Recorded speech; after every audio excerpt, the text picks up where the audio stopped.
Bismillahirrahmanirrahim. Assalamualaikum warahmatullahi wabarakatuh.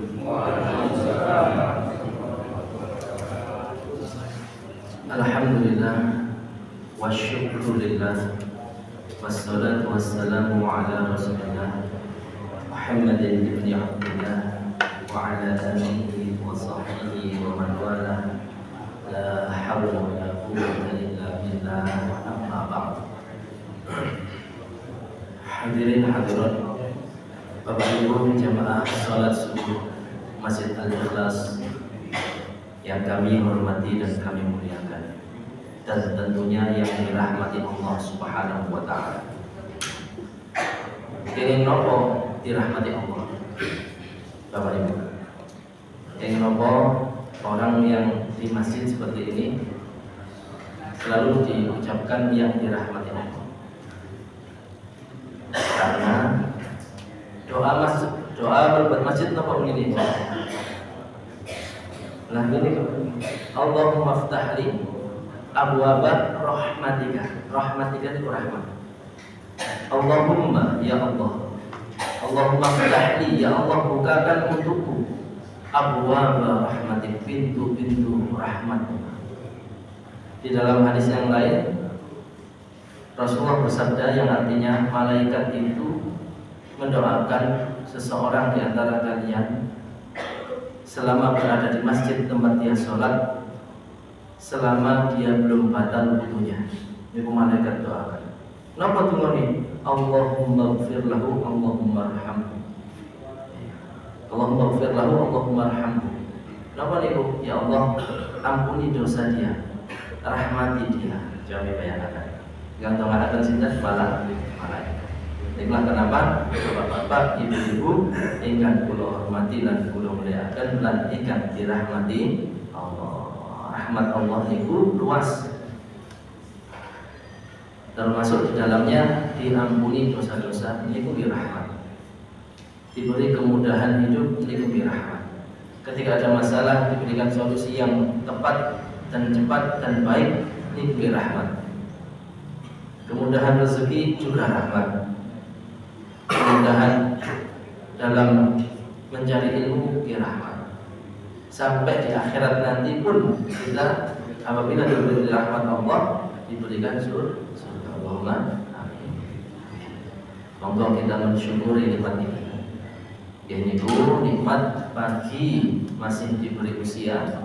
Buktinya kita semua bangun pagi hari ini, lalu mengawali pagi dengan ibadah berjamaah di masjid dan duduk bersama di majelis ilmu yang insya Allah berkah. Tidak lupa kita bersalawat kepada Nabi kita Muhammad sallallahu alaihi wasallam. Semoga dengan syukuran dan salawat tadi kita semakin dekat kepadanya dan diberi nikmat-nikmatnya. Allahumma amin. Bapak Ibu yang kula hormati, insyaallah pada pagi hari ini kita akan melanjutkan pembelajaran kita tafsir surat Al-Baqarah, insyaallah dimulai dari ayat 78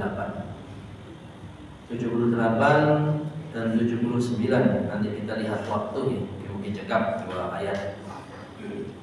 Ayat-ayat ini masih sama atau tidak jauh beda dengan ayat-ayat sebelumnya, membahas tentang orang-orang Yahudi. Kenapa demikian? Di awal pembahasan surat Al-Baqarah dulu, ketika sudah masuk pembahasan rinci Bani Israel, khususnya orang-orang Yahudi ini, kita sudah mempelajari, sudah kita bahas kenapa tentang mereka dibahas begitu rinci, begitu banyak, begitu luas di surat Al-Baqarah. Karena Rasulullah Muhammad SAW dengan para sahabat ini sudah tinggal di Madinah, dan surat Al-Baqarah ini surat Madaniyah, diturunkan setelah Rasulullah SAW hijrah ke Madinah.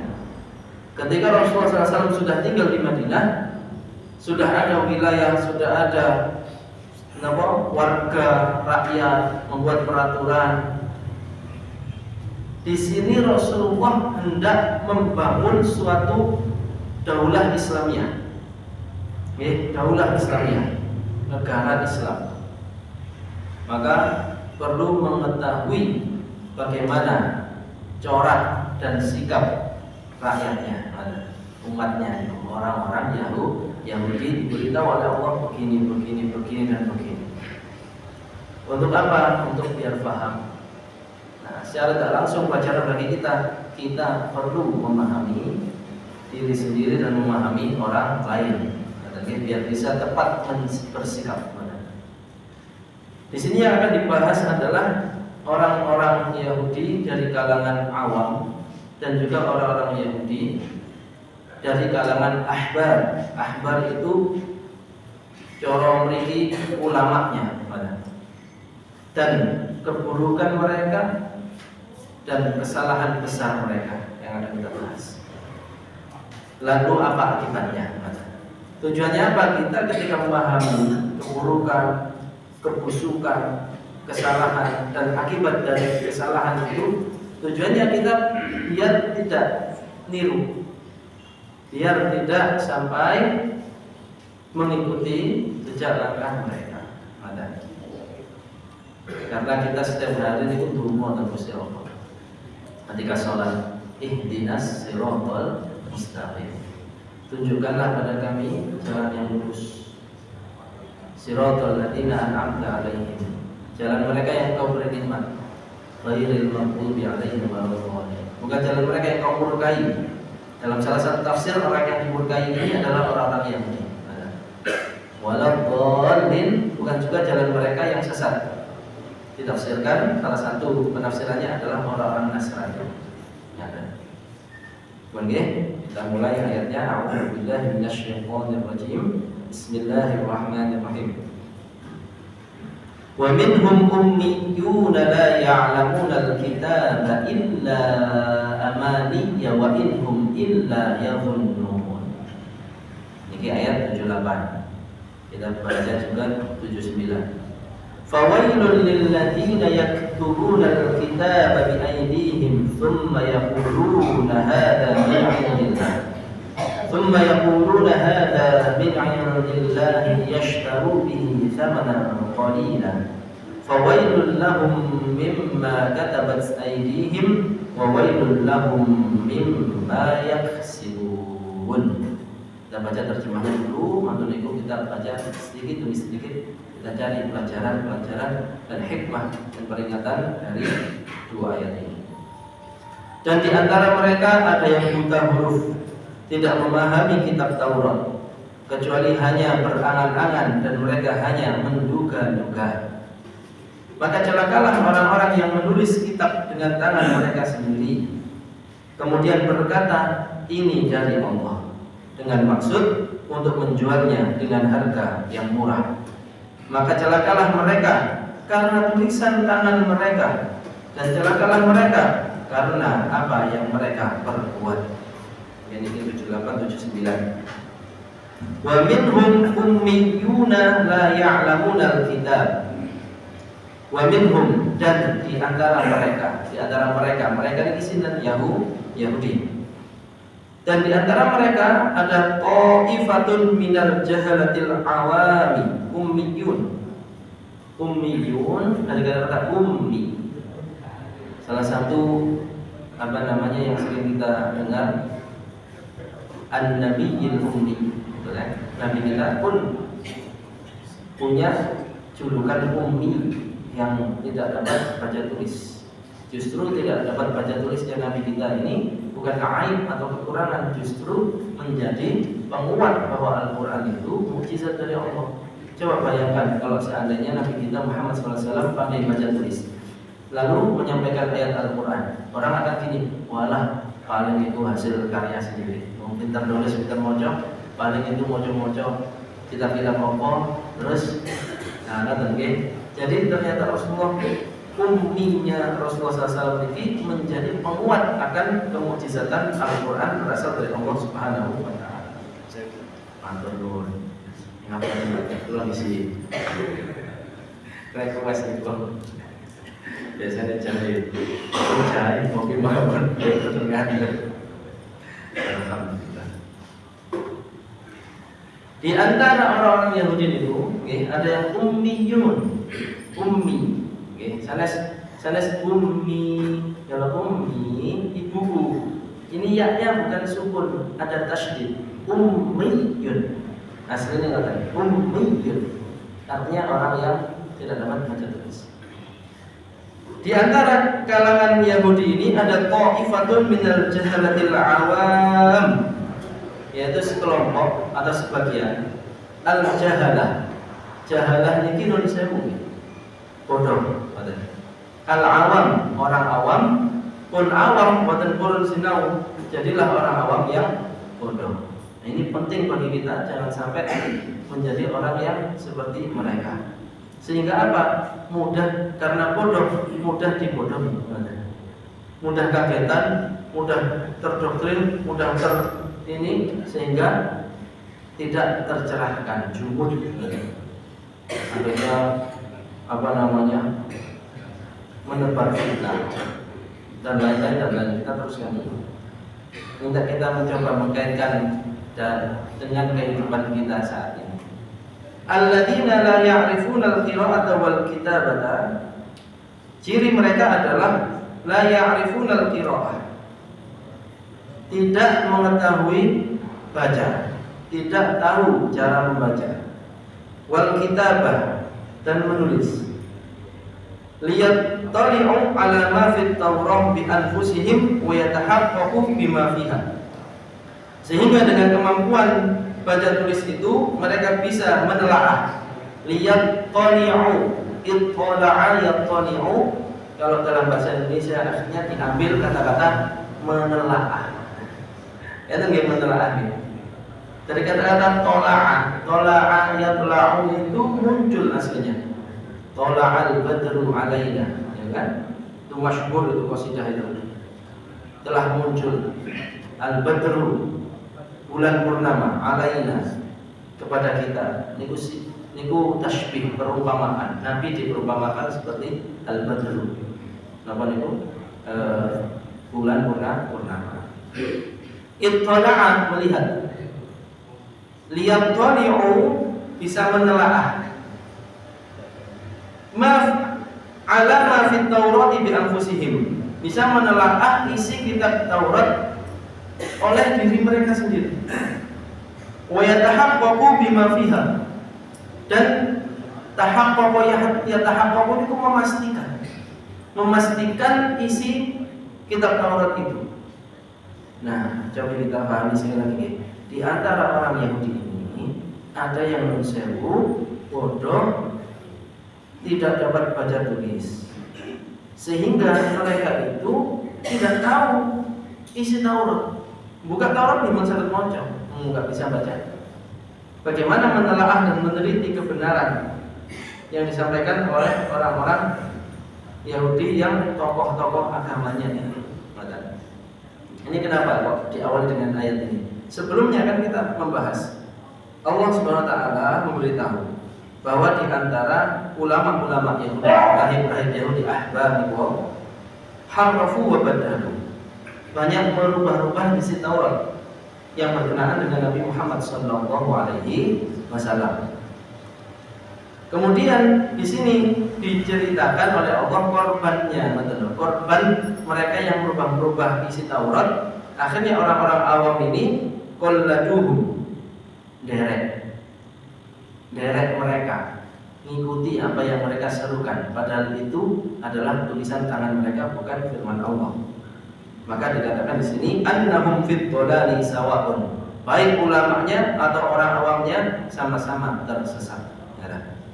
Penting bagi kita apa berarti meningkatkan literasi. Nah, ini kalau di dunia lembaga pendidikan di sekolah-sekolah ada gerakan peningkatan literasi biar pengetahuan meningkat sehingga tidak mudah termakan fitnah, hoax dan lain-lain. Ini termasuk penting bagi kita. Ya tahaqqaq di sini kan yang dibahas, sehingga mereka karena ketidakmampuannya baca tulis, mereka tidak mampu mencari kebenaran informasi itu, ya tahakkuk, memastikan benar atau tidak info ini.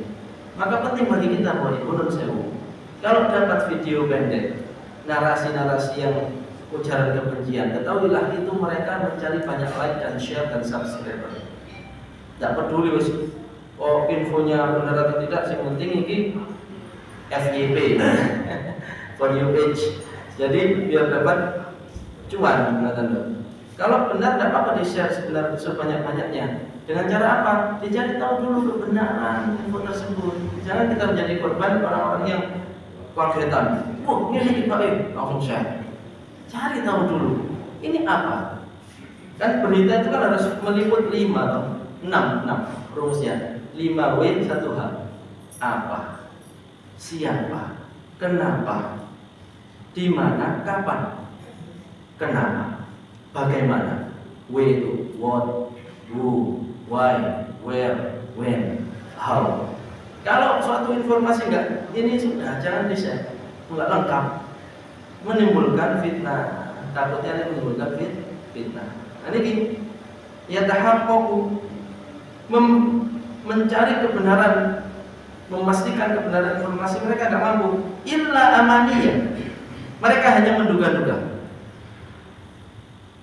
angan-angan. Apa? Jadi orang-orang awam ini karena tidak bisa baca tulis, tidak bisa memahami Taurat, mereka sebenarnya tidak yakin dengan apa yang disampaikan oleh ulama-ulama Yahudi itu, tapi kadung diiming-iming, disenang mawon dengan firman-firman yang dibacakan, padahal itu karangan mereka. Nopo sih iming-iming gitu. Pertama, min anna Allah ya'fu anhum wa yarhamuhum. Pertama yang di nopo niku, pokoknya kamu tulis tetap kaki ini, ojo melok Muhammad, dihalangi untuk mengikuti kebenaran yang hakiki, diberi angan-angan, diberi doktrin bahwa ini benar. Pertama apa? Anna Allah ya'fu anhum wa yarhamuhum. Gusti Allah wis nyepuro kene. Wa yarhamuhum, dan sampeyan kabeh iki disayangi pangeran, dirahmati Allah taala. Kemudian wa annan nar lan tamassahum illa ayyaman ma'dudah. Tapi lucu, yang lucu dari mereka adalah setelah memberitahu Allah memaafkan, Allah merahmatimu, kalau takut panjenengan sedang bawa ibu. Karena orang dirahmati Allah dan dimaafkan, kira-kira di akhirat tempatnya di mana? Tempat dimaafkan, disayangi, dirahmati, surga kan? Mereka ngeten. Wa annan nar lan tamassahum illa ayyaman ma'dudah. Tapi nek niki untuk mlebu neraka paling nek pirang dina. Jadi lucu, dia memberi motivasi kepada orang-orang awam di kalangan Yahudi bahwa Allah memaafkan mereka, Allah menyayangi mereka, merahmati mereka. Tapi ada kata-kata wa annan nar lan tamassahum illa ayyaman ma'dudah. Kalaupun masuk neraka paling pirang dino, gak suwe, aman, ya Allah. Kan bertentangan antara yang ajaran yang pertama dengan ajaran yang kedua. Wa anna aba'ahum al-anbiya yashfa'una lahum. Dan doktrin mereka juga adalah nabi-nabi mereka yang terdahulu, Nabi Ibrahim, antara Nabi Ibrahim sama Nabi Musa, yashfa'un, nanti kita dapat syafaat mereka. Kemudian wa annahum abna'u wa ahibba'u. Dan mereka juga mendoktrin orang-orang awam ini biar tidak muncul dari pengaruh mereka dan tidak pindah ke agama yang benar dibawakan Nabi kita Muhammad SAW. Diberi doktrin yang berbunyi wa annahum abna'u wa ahibba'u, bahwa kalian semua ini adalah anak-anak Tuhan dan kekasih-kekasihnya. Ya, kalau anak-anak dan kekasihnya kenapa diancam? Kenapa banyak yang diancam? Kenapa banyak yang dihukum kan? Kalau kekasih dan anaknya tidak mungkin seperti itu. Ini disebut amani, angan-angan, tipuan, kadang-kadang pembodohan. Wa yurma hunalika minal amani al-farighah, dan lain-lain masih banyak lagi yang merupakan angan-angan dan iming-iming al-farighah. Al-farighah itu kosong, omong kosong, tipu. Nah, berarti di sini ada pelajaran penting bagi kita. Pertama, jangan sampai kita menjadi orang-orang yang mudah mengikuti tanpa mencari tahu kebenaran informasi itu. Yang kedua, jangan sampai kita menjadi pelakunya. Wah, ini membodohi orang lain, menipu orang lain. Tujuan orang bodohi dan menipu tidak jauh dari tujuan dunia. Kalau orang benar-benar lillahi ta'ala, dia orientasi hidupnya kebahagiaan dunia akhirat, dia tidak akan melakukan hal-hal yang dilarang seperti itu, apalagi merugikan orang lain. Itu banyak sekali sekarang tipuan-tipuan. Saya pulau beberapa hari yang lalu itu ada yang nambah Facebook sebenarnya namanya Ustadz Ebit Leo. Ini ulama Malaysia tingkat nasional, bahkan pernah beberapa di Indonesia itu anak-anak pang di OP ini jalan mungkin semalam Ramadan itu. Kalau waktu di Malaysia dulu sempat ketemu di salah satu masjid namanya Darul Hidayah di Kidurong, daerah Bintulu. Beliau safari dakwah ke sana, sempat ngobrol karena di samping masjid itu tempat saya ngajar. Beliau juga nyambangi. Loh, kok nambah Facebookku? Tak, saya konfirm. Sehingga saya lihat profilnya, wah kayaknya tipu ini. Becok nih kayak aneh. Karena tidak mungkin sekelas ustadz besar seperti itu, masuk temannya nggak sampai 50. Postingannya juga foto-foto tok dan sebagainya. Wah ini nggak benar ini. Akhirnya betul lah apa yang terjadi. Ngirim messenger, Assalamualaikum, apa kabar gitu. Saya jawab pakai bahasa Arab, tulisan Arab ayu, gitu. Tak wajar nonton. Ilmu namboten jenengan ketemu pulau, dong masih Darul Hidayah gitu. Jawabannya itu baik. Sekarang di mana kamu? Loh. Wah ini tanda-tanda. Baik, sekarang di mana kamu? Oh, tak jawab bahasa Arab lagi, Pak. Ana fi Mojokerto, gini kan. Terus pernah enggak dapat hadiah dari saya gitu? Wah, mulai ini. Oh, belum pernah gitu. Tak jawab bahasa Indonesia, Pak. Biar saya tahu ini apa motifnya. Belum pernah gitu. Oh ya, punya kartu ini enggak? Saya enggak paham itu, mungkin di Malaysia diperlakukan. Kartu apa, nanti saya kirim 50.000 ringgit. Tuh, Pak, cinta betul perut, Pak. 1.000 ringgit niku 4 juta. 50.000 ringgit, gitu. Ini itu biasa. Oke, kata nggih? Kata. Terus kalau jawabnya tadi, Ustaz, sebelumnya saya minta maaf, Ustaz. Boleh tanya sesuatu? Apa? Tanya aja. Boleh enggak mendoakan orang lain masuk neraka karena dia menipu kita? Boleh jawab lagi, betul juga. Boleh enggak mendoakan orang lain masuk neraka karena orang itu menipu kita? Pun di wajah tak mau dan balas balik. Jangan terus naik. Masuk neraka. Ya Allah, ada nih dulu. Ya banyak Pak. Sekarang itu dulu saudara kita di Mojokerto juga ada nih dapat WA. Dan orang tentang urusan duniawi, sehingga menipu-nipu mencari cara di mana dapat urusan duniawi. Yang umroh bersama Pak Imbong itu Pak. Berapa banyak orang jadi korban itu? Transfer sekian, nanti ada ujian, kau bisa menjawab cerdas cermat ini nanti adanya umroh bersama Pak Imbong. Walau selama puluhan juta, bodoh. Nah ini kau jawab. Kelakuan-kelakuan seperti itu berarti kan mendolimi orang lain untuk mengambil keuntungan dari mereka dengan tipuan. Nah orang kalau minim literasi dan tidak hati-hati akan termakan tipuan itu seperti korban orang-orang ulama Yahudi kepada umatnya sendiri. Ummiyun illa amani wa innahum illa yadhunnun. Hanya al-amani al-farighah, omong kosong. Al-amani al-farighah itu omong kosong. Kemudian wa innahum illa yadhunnun. Dan tidaklah mereka berpegang dengan itu semua hanya berdasarkan dhon, tidak ada keyakinan. Ya dhunnun itu dari kata-kata dhon. Kita kan sering sebut su'udzon, husnudzon. Dhon itu kalau dalam bahasa Arab maknanya ada dua, Pak. Jadi hati-hati. Dhon yang pertama artinya yakin, dhon kedua artinya prasangka. Cobi bahasa Arab itu, masya Allah. di satu sisi bisa diartikan yakin, di satu sisi dengan diartikan prasangka atau menduga-duga. Kalau yang di sini menduga-duga. Contoh ayat Al-Qur'an yang dzonnya itu artinya yakin. Alladzina yadhunnuna annahum mulaqu rabbihim wa annahum ilaihi raji'un. Yadhunnun, yaitu mereka yang yadhunnun. Di sini artinya yakin. Orang yakin annahum mulaqu rabbihim, mereka akan berjumpa dengan Allah. Wa annahum ilaihi raji'un, dan mereka akan kembali kepada Allah. Ini sifatnya siapa? Orang-orang yang khusyuk dalam sholat. Dibahasakan yadhunnun. Masa orang khusyuk dalam sholat ragu-ragu, bermodal prasangka, boten. Dzon di situ artinya yakin. Kalau yadhunnun di sini adalah ragu-ragu, masih prasangka, nggak ada keyakinan. Berarti pelajaran bagi kita, agama harus didasari dengan keyakinan, bukan ragu-ragu.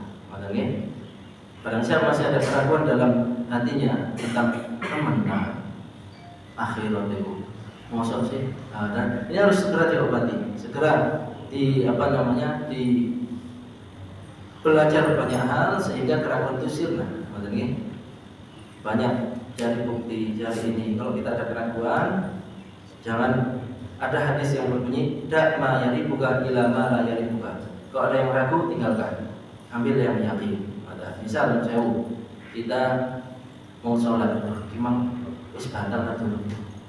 Mau yakin belum batal, ya sudah belum batal. Itu was-was setan itu ingin membuat kita ibadahnya itu diganggu, termasuk dalam hal seperti itu. Makanya kalau kita yakin belum batal, ya sudah kita bismillah yakin batal. Tapi kalau yakin batal, lebih besar yakin batal, lebih bagus ulangi wudunya. Itu diantara hal sederhana seperti itu saja harus didasari dengan yakin, tidak boleh dengan dzon. Harus al-yakin la yuzal bisyak. Keyakinan itu harus didahulukan, diutamakan. Mereka orang-orang Yahudi yang dari kalangan awam dan bodoh tadi tidak punya keyakinan, tapi tidak juga punya kemampuan untuk menelaah dan mencari kebenaran. Akhirnya menjadi korban kebodohan dan tipuan tadi. Apa akibat dari itu semua? Fawailul lil ladzina yaktubuna al-kitaba bi aydihim thumma yaquluna hadza min indillah. Wail niku sering kita baca. Fawailul lil musallin, kan itu yang di surat Al-Ma'un, dan lain-lain. Artinya nawa celoko. Bahkan ada satu neraka itu yang namanya neraka wail.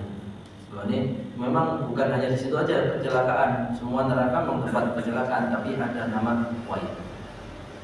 Fawailul lil ladzina yaktubuna al-kitaba bi aydihim. Sungguh celaka, sungguh binasa, mereka akan diadab. Siapa mereka? Alladzina harrafut Taurat. Para tokoh agama Yahudi yang merubah isi kitab Taurat. Wa katabu tilkal ayat al-muharrafah bi aydihim. Sengaja menulis ayat-ayat yang menyimpang tadi, yang karangan mereka sendiri ditulis, Pak. Yang itu terus tulis. Jadi Taurat itu ditulis oleh mereka dengan tangan mereka. Sudah mengarang, menipu, merubah-rubah. Yaqulun, mereka mengatakan, mengklaim bahwa ini adalah dari Allah. Yaquluna li atba'ihim al-ummiyyin. Dikatakan kepada orang-orang awam itu, orang-orang yang buta huruf tadi, hadzal ladzi tajidunahu huwa min nususit Taurat. Sing sampeyan delok iki dan yang tak sampaikan ini dan yang saya bacakan padamu ini adalah isi kitab Taurat, padahal bukan. Okay. Ya sama toh dengan ini kan tipuan dalam urusan agama. Apakah hanya itu saja yang celaka? Boten. Semua bentuk penipuan itu akan celaka.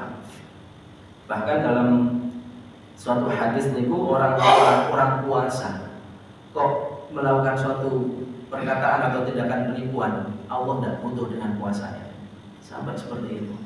Di situ apakah disebut hanya tipu-tipu dalam urusan agama? Boten, segala macam bentuk penipuan yang merugikan orang lain, lalu yang menipu ini bertujuan untuk mendapat keuntungan dari yang ditipu adalah bentuk yang dikecam dan diancam oleh Allah dalam ayat ini, fawailun, maka kecelakaan, kebinasaan dan azablah bagi mereka. Allati anzalahu Allahu ala Musa alaihi salam, malah ditambahi ngoten. Iki ngono Taurat yang dulu disampaikan Allah kepada Nabi Musa. Wah, berani Pak berbohong atas nama agama. Nauzubillah. Dalam urusan yang biasa dagang jual beli saja dilarang, apalagi mengatasnamakan agama. Orang-orang awam dikatakan lain-lain, padahal itu tidak ada dasarnya dalam agama untuk mencari keuntungan dari mereka. Wah, niku celoko niku. Ma'annahum katabuha bi aydihim wa nasabuha ila Allahi kibban wa zuran. Padahal mereka menulis sendiri dengan tangan mereka lalu dinisbatkan kepada Allah dengan cara menipu dan dusta. Wah, itu bahaya. Berdusta atas nama Allah. Tujuannya apa? Ini sekedar malih. Liyashtaru bihi thamanan qalila. Tujuannya ini kok yashtaru niku ishtaro yashtari itu tumbas. Napa? Jual beli thamanan qalila dengan harga yang murah. Maksudnya nopo? Kalau dunia dibandingkan akhirat itu kan tidak ada apa-apanya teman. Di sisi Allah dunia dan seisinya ini seperti halnya sebelah sayap apa? Ya. Dikatakan oleh hadis itu Rasulullah, kamu kalau tahu bandingkan dunia dan akhirat, coba tanganmu celupkan ke laut, angkat, Nah, yang nempel di tanganmu itulah dunia, akhirat di lautan itu. Tidak sebanding teman. Yang sebanding orang-orang yang menipu itu sedang mengadakan transaksi jual beli dengan sesuatu yang tidak sebanding, boleh dunia korban akhirat. Naudzubillah. Jangan sampai kita tertipu oleh godaan setan dan fenomena duniawi sehingga kita mengorbankan yang lautan. Hanya kita milih yang nempel ke jari kita. Terus tidak usah jauh-jauh Pak jeding mau nunjuk dengan itu. Bak mandi yang dilupakan. Terus dengan angkat. Yang tersisa itu dibandingkan yang ada di jeding itu, ya apa? Milih pundi jaro. Jangan milih pundi. Kalau itu dilupakan kenikmatan. Ya mesti milih yang ada di bak mandi atau di yang nempel di tangan kita. Ini apalagi lautan. Ini disebut thamanan qalila. Ini produknya murah. Yang kamu jual, yang kamu perjualbelikan itu tidak sebanding. Nah, ini jangan sampai kita tertipu dengan hal seperti itu. Sujud-sujud mau lurus, mau syar'i mau. Nah, ini akan mendapatkan kesenangan dunia yang fana. Ini pun mantun ditutup ayatnya. Maka celakalah bagi mereka atas dasar apa yang mereka tulis dengan tangan mereka. Maka celakalah mereka atas apa yang mereka perbuat. Di bulan balani nun sewu satu ayat kalimat wailnya bintiko. Fawailul lil ladzina yaktubuna kitabahum thumma yaquluna hadza min indillahi liyashtaru bihi thamanan qalila. Fawailun di awal gitu. Fawailul lahum mimma katabat aydihim wa wailul lahum mimma yaksibun. Satu ayat berapa kali wailnya, Pak? 3. Atau saya menjadikan menawi mirang atau baca Quran ada kata-kata wail, itu artinya celokon. Atau saya menambah kosakata pemahaman kita terhadap Al-Quran. Satu ayat wailnya dibaleni bentiko menunjukkan penekanan jangan sampai kita melakukan penipuan, apalagi penipuan atas nama agama. Ada lagi? Allah besar. Mungkin bermanfaat pun. Assalamualaikum warahmatullahi wabarakatuh.